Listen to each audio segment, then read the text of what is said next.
این مادران برای زنده ماندن دختران خردسالشان پاره از جگرهای خود را نه به دختر خود بلکه به دختران همدیگر تحفه کردند. رخشانه احمدова ساکنی 39 ساله حصار مدتی طولانی برای دختر 10 ساله‌اش دونور جستجو میکرد.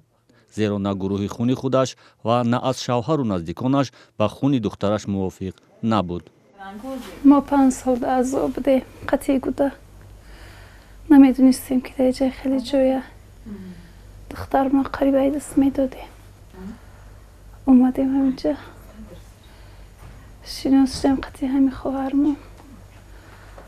به من ده جگری و ده دختری و دادمی و ده دختری. از بیماری دختر 9 سالش زرنگار سنگووا ساکنی 32 ساله دوشنبه بعد از آن آگاه شد که دختر خون قید کرد. پس از مراجعت طبیبان گفتند که یگانه راه نجات پیوندسازی جگرش است. در مرکز ملی پیوندسازی عضو و بافته‌های انسان با او گفتند دونوری جگر دخترش می تواند زن دیگری شود که دختر او نیز به دونور نیاز دارد. بعد مصلحت کردیم و راضی شدیم. از کمیسیا گذشتیم.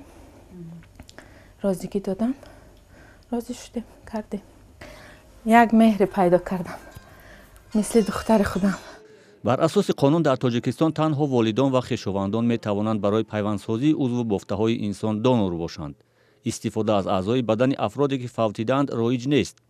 باری اول است که در تاجیکستان در مرکز پیوندسازی 2 نفر برای نزدیکان یکدیگر دونور می شوند.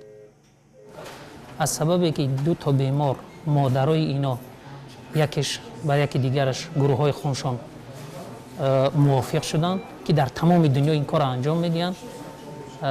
این با همین سبب ما چیکار کردیم؟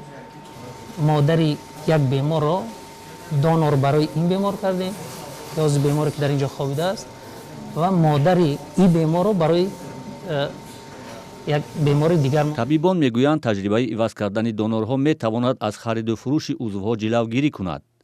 به قول آنها این تجربه به افزایش پیوندسازی عضوها، تأسیس ورقه انتظاری دونورها و در مدت کوتاه پیدا کردن دونور مساعدت کند.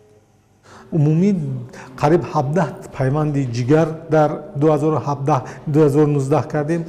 125 بیماری جراحی پیوند جگر کردیم. عملیات پیوندسازی عضوهای بدن را در تاجیکستان تنها در همین مرکز ملی انجام می‌دهند که سال 2011 تأسیس یافته است. در مجموع از زمان فعالیت در این مرکز 780 عملیات پیوندسازی عضو بافته‌ها انجام شده است. حالت‌های فوت آنهایی که جراحی شده‌اند بوده است، ولی طبیبان میگویند که مراقبت نادرست پس از جراحی سبب اصلی مرگ بیماران بوده است، نه اشتباه در عملیات‌ها.